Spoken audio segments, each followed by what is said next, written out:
तो ये कहने में बिल्कुल गुरेज नहीं है। ये हिंदुस्तान है, हिंदुस्तान में रहने वाला बहुसंख्यक के अनुसार ही देश चलेगा। लेकिन जो है, जिसे कह लीजिए आप, उनसे सावधान रहने की जरूरत है। मैं कहूंगी एक हद तक घिनौना सांप्रदायिक भाषण दिया है। एक सिटिंग जज को बिल्कुल शोभा नहीं देता। साहब, इस देश को कहीं ऊपर कोई ले जा सकता है, विश्व गुरु बना सकता है, तो हिंदू ही बना सकता है, दूसरा कोई नहीं बना सकता। यानी हिंदू और मुसलमान इस तरह से बात करते करते जज साहब ने, शेखर कुमार यादव ने पूरे 30 मिनट से ज़्यादा गुजार दिए हम और तुम कहते हुए, हिंदू और मुसलमान कहते हुए, कि जब हमारे यहाँ बच्चा पैदा होता है तो उसे धर्म की किताब पढ़ाई जाती है, उसे अहिंसा का सबक पढ़ाया जाता है। मुसलमानों के यहाँ क्या होता है? बच्चे के सामने वो ये कह रहे हैं कि पशुओं का वध किया जाता है, उनका कत्ल किया जाता है जानवरों का। कोर्ट की करुणानिधि ने कहा कि इनको हटाने का कार्यक्रम फौरन ही प्रावधान होना चाहिए, कदम उठाना चाहिए, ये हेट स्पीच है। तो यूनिवर्सिटी ने अपने जो उनका ट्वीट है उसमें उन्होंने ये भी कहा है कि जो जज साहब का बिहेवियर है वो तमाम तरह की जो संवैधानिक मर्यादाएं हैं उनको लांघता है। कह रहे हैं आंखों पे पट्टी इसलिए हटी है ताकि कपड़े देखकर, यानी धर्म देखकर ये फैसला कर सकें जज और अदालत और कानून कि आखिर फैसला क्या करना है, इंसाफ करना है या नहीं करना है। नमस्कार, द वायर में आपका स्वागत है। मैं हूं आरफा खानम शेरवानी। सांप्रदायिक नेता, सांप्रदायिक कार्यकर्ता, सांप्रदायिक ब्यूरोक्रेसी के बाद अब सांप्रदायिक जज। जी हाँ, इलाहाबाद हाई कोर्ट के जज शेखर कुमार यादव ने बहुत ही गंभीर और मैं कहूँगी एक हद तक घिनौना सांप्रदायिक भाषण दिया है। एक सिटिंग जज को बिल्कुल शोभा नहीं देता। जिस तरह से उनके बयान वायरल हो रहे हैं पूरी सोशल मीडिया पर, एक तरह से उनके बयानों ने चौंका दिया है। और शायद इसको भी नरेंद्र मोदी काल का की विरासत के तौर पर देखा जाएगा, जहाँ हम ये समझते हैं कि अगर सांप्रदायिकता देश में फैल रही होगी तो नेताओं को काबू करने का काम हमारी अदालतें करेंगी। जहाँ लोग सड़कों पर उतरकर इस देश में जिस तरह से हाहाकार मचा रहे हैं, कभी मस्जिद और कभी मज़ार तो कभी बुलडोज़र, इस तरह की राजनीति हम देख रहे हैं। और उम्मीद हम ये करते हैं कि इस तमाम अराजकता पर लगाम लगाने का काम कुछ हद तक भी करें अगर, तो हमारी अदालतें करेंगी। लेकिन क्या हम ये उम्मीद इन अदालतों में बैठे हुए उन जजों से करेंगे जिन जज का जिक्र मैं यहाँ पर कर रही हूँ? उन्होंने जिस तरह के बयान दिए हैं वो कह रहे हैं कि देश जो है, हिंदुस्तान जो है, वो बहुसंख्यकवाद के हिसाब से चलेगा, मेजॉरिटी की विश से चलेगा, बहुसंख्यक की जो मर्जी है उसके हिसाब से चलेगा। इसके अलावा उन्होंने जिन शब्दों का इस्तेमाल किया, उन्होंने कहा कि कठमुल्लाओं से देश को सावधान रहने की ज़रूरत है। हमारे जो पूर्वज हैं उन्होंने रामलला को आज़ाद कराने के लिए कुर्बानियाँ दी हैं। ये हमारा सौभाग्य है कि हम ये देख रहे हैं राम मंदिर को बनते हुए।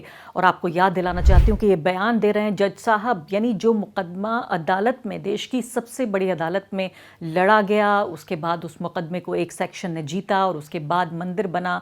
लेकिन वो कह रहे हैं कि हमारे पूर्वज इस लड़ाई को लड़ रहे थे, उन्होंने कुर्बानियाँ दी हैं और इसलिए वो सौभाग्यशाली हैं कि अब मंदिर वो देख रहे हैं। जज साहब, सिटिंग जज, जिनका काम है तर्क के आधार पर, संविधान के आधार पर, कानून की किताब के आधार पर तथ्यों को परखना, गवाहों और सबूतों के आधार पर फैसले देना, इंसाफ देना, वो सीधे तौर पर खड़े हुए हैं और कह रहे हैं कि हिंदू सहिष्णु है, इसका मतलब ये नहीं है कि उससे कायर समझा जाए।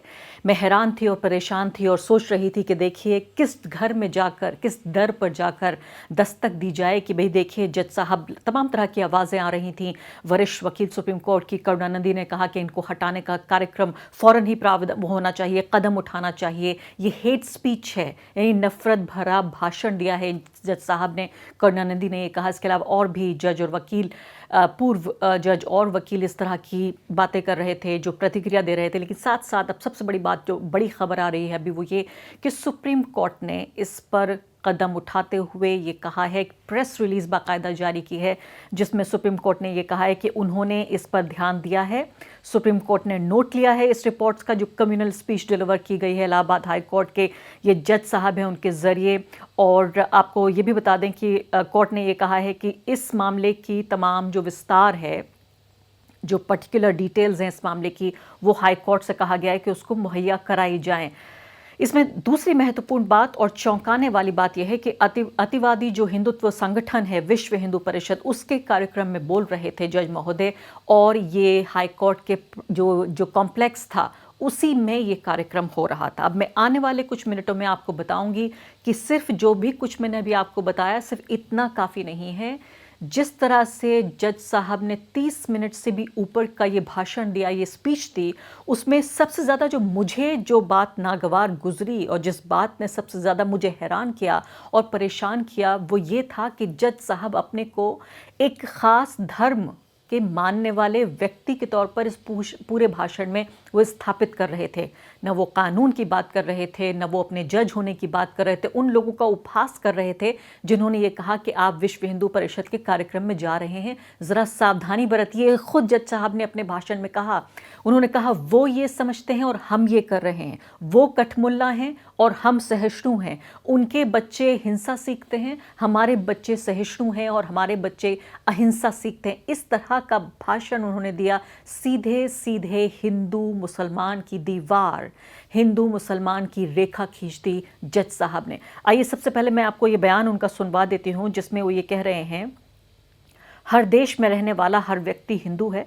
वो व्यक्ति जो कि अपने इस देश को माँ कहता है। इसके अलावा वो ये कह रहे हैं कि हम ये नहीं कह रहे हैं कि वो बुरे लोग हैं, यानी भारत के जो मुसलमान हैं वो बुरे लोग हैं, हम ये नहीं कह रहे हैं, बल्कि हम और आप, हम ये कह रहे हैं कि आपने भी स्वतंत्र कराने में देश को अपना योगदान दिया। लेकिन इसका मतलब ये नहीं है कि आप 4 शादियां करें, इसका मतलब ये नहीं है कि आप महिला विरोध करें। यूसीसी के लिए वो कह रहे थे कि एक देश है तो एक विधान होना चाहिए, एक कानून होना चाहिए, और ये कानून की किताब भी कहती है कि सबको बराबर होना चाहिए। यानी ये पूरे जो आर्ग्यूमेंट्स देने की कोशिश हो रही है उसी कानून की किताब से किस तरह से सेलेक्टिव तरीके से उसके पन्ने पढ़ रहे हैं जो जज साहब हैं। आइए सुन लेते हैं उन्होंने क्या कहा। ये देश भारत है, यहाँ पर रहने वाला व्यक्ति भारतीय है। बाहर के लोग हिंदू नहीं समझ पाते, हिंदू केवल उसी को समझते हैं जो केवल और केवल पूजा पद्धति करने वाला, गंगा स्नान करने वाला, चंदन लगाने वाला व्यक्ति ही हिंदू। ऐसा नहीं है। हिंदू कौन है? हिंदू इस देश में रहने वाला, इस देश को अपनी मां कहने वाला, इस देश पर कोई विपत्ति आ जाए तो अपना सर निछावर करने वाला जो व्यक्ति है, उसकी पूजा पद्धति कुछ भी हो सकती है। और अगर आपको लगता है कि इतने पे ही जज साहब रुक गए होंगे तो आपको मैं हैरान करना चाहती हूँ। अगली बात जो उन्होंने कही, फिर वही कहा उन्होंने, हम और आप, यानी मैं और वो, यानी हिंदू और मुसलमान। इस तरह से बात करते करते जज साहब ने, शेखर कुमार यादव ने पूरे 30 मिनट से ज़्यादा गुजार दिए हम और तुम कहते हुए, हिंदू और मुसलमान कहते हुए। अगली बात उन्होंने क्या कही? अगली बात उन्होंने कही कि जब हमारे यहाँ बच्चा पैदा होता है तो उसे धर्म की किताब पढ़ाई जाती है, उसे अहिंसा का सबक पढ़ाया जाता है और बचपन से ही बच्चे को सहिष्णु बनाया जाता है। लेकिन उनके यहाँ क्या होता है? उनके यानी ये हिंदुओं का जिक्र कर रहे हैं, और उनके यहाँ यानी मुसलमानों के यहाँ क्या होता है? बच्चे के सामने वो ये कह रहे हैं कि पशुओं का वध किया जाता है, उनका कत्ल किया जाता है जानवरों का, और इसलिए बच्चे किस तरह से सहिष्णु बनेंगे, किस तरह से अहिंसक बनेंगे, और अपेक्षा ये कैसे की जाएगी कि वो सहिष्णु होंगे। ये बात वो कह रहे हैं मुस्लिम बच्चों के लिए, मुस्लिम समुदाय के लिए। एक ऐसा जज जो कि एक ऐसी जगह पे बैठा हुआ है, कहा जाता है कि कानून की देवी को अंधा होना चाहिए, अंधी होती है और इसीलिए उसकी आंखों पे पट्टी भी बांधी गई थी।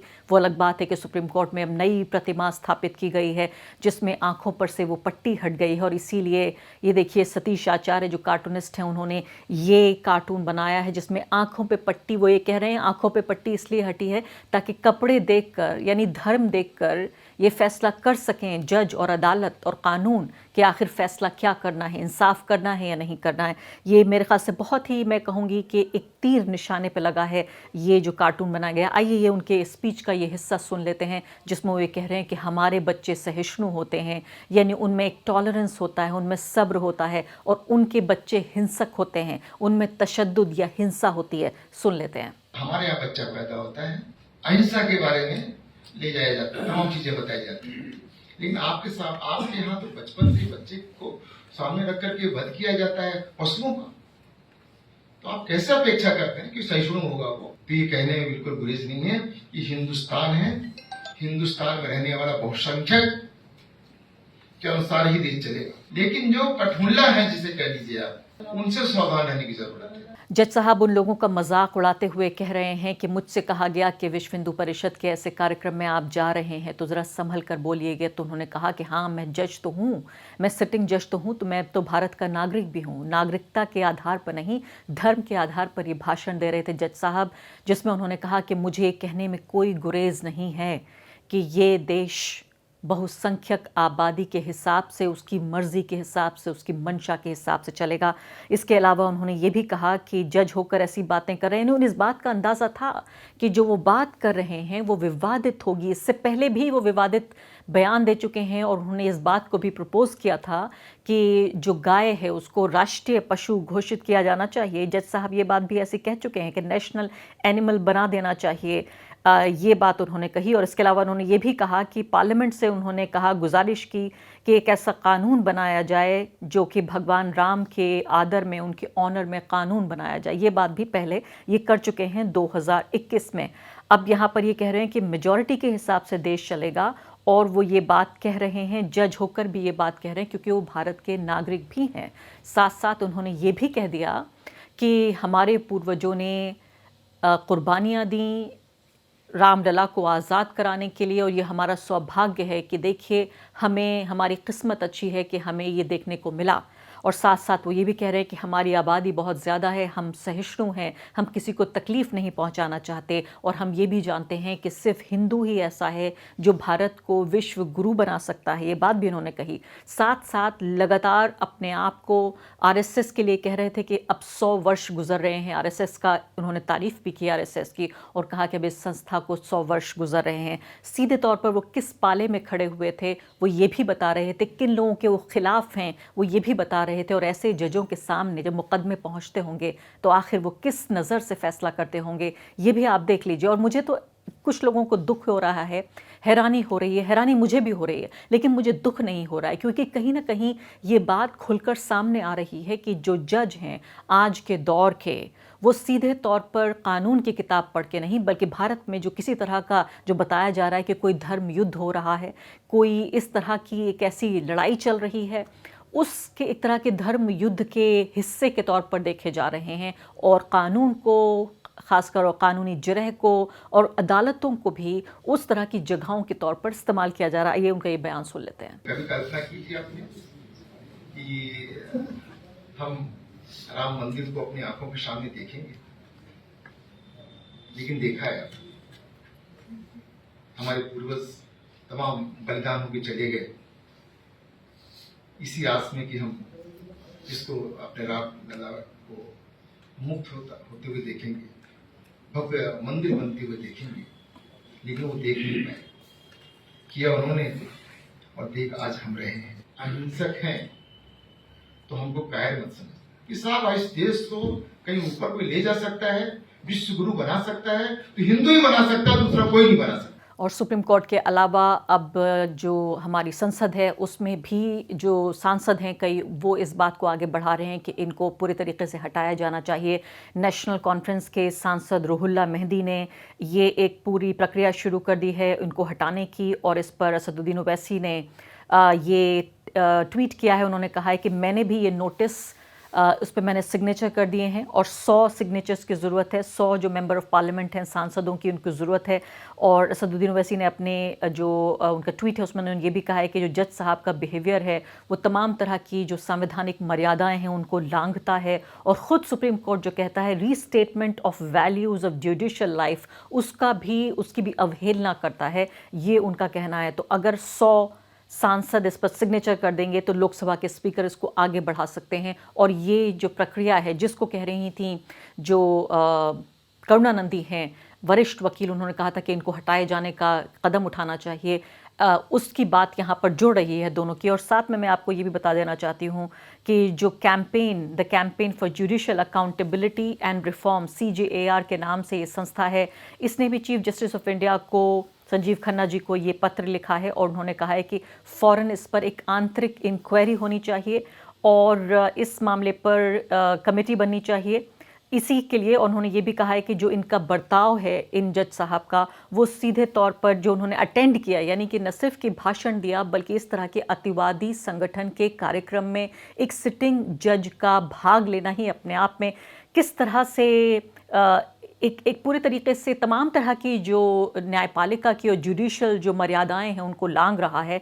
उन्होंने कहा है कि इतनी जो विवादित स्पीच दी है, तमाम तरह के आम जो नागरिक है उसके मन मस्तिष्क में ये शक पैदा करता है कि क्या हमारी जो जुडिशरी है वो स्वतंत्र है, क्या वो इम्पार्शल है, क्या वो एक तरह से पक्ष ले रही है एक खास समुदाय का। उन्होंने कहा कि इंडिपेंडेंस और न्यूट्रलिटी जो है जुडिशरी की, उस पर पूरे तरीके से सवाल उठाते हैं, सवाल उठने की जगह मिलती है इस तरह के जजों को। और जिस तरह का कवरेज मिला है, इससे सीधे तौर पर एक इंस्टीट्यूशनल रिस्पॉन्स की ज़रूरत है, यानी कि वो सीधे तौर पर सुप्रीम कोर्ट को ये कह रहे हैं कि आप एक मैसेज दीजिए कि इस तरह के जजों को बर्दाश्त नहीं किया जाएगा। तो CJR ने ये भी कहा है कि ये बिल्कुल बर्दाश्त नहीं करने की ज़रूरत है, इंस्टीट्यूशनल रिस्पॉन्स की ज़रूरत है। और आगे अपने पत्र में वो ये भी कहते हैं कि उनका पार्टिसिपेशन इस राइट विंग इवेंट में और इसके अलावा जो उन्होंने स्टेटमेंट दिए हैं वो सीधे तौर पर आर्टिकल 14 संविधान का जो आर्टिकल 14 है, 21 है, 25 है और 26 है, ये और प्रियम्बल जो है भारत के कॉन्स्टिट्यूशन उस सब की अवहेलना करता है। कॉन्स्टिट्यूशन की प्रियम्बल के जो तमाम प्रावधान हैं उसकी अवहेलना करता है और they are discriminatory and violate the basic principle of secularism and equality before the law, यानी कि धर्मनिरपेक्षता और बराबरी के जो सिद्धांत हैं उन सब की अवहेलना होती है। इसके अब जो कानून के सामने है, हमारे संविधान में जो लिखा हुआ है, यानी सीधे तौर पर उन्होंने कहा है कि हर तरह से जो हमारी अदालत है और अदालत की जो निष्पक्षता है, अदालत की जो आज़ादी है, न्यायपालिका की जो आम जो नागरिक है उसकी नज़र में जो इज्जत है और जो विश्वास है, जो आस्था है, उस सब को, उन तमाम खंभों को ये हिला रहा है। द वायर के और वीडियोस देखने के लिए सब्सक्राइब करें और बेल आइकन पर क्लिक करें। स्वतंत्र पत्रकारिता की आर्थिक मदद करने के लिए डिस्क्रिप्शन में दिए गए लिंक पर जाएं और अपनी राशि चुनें।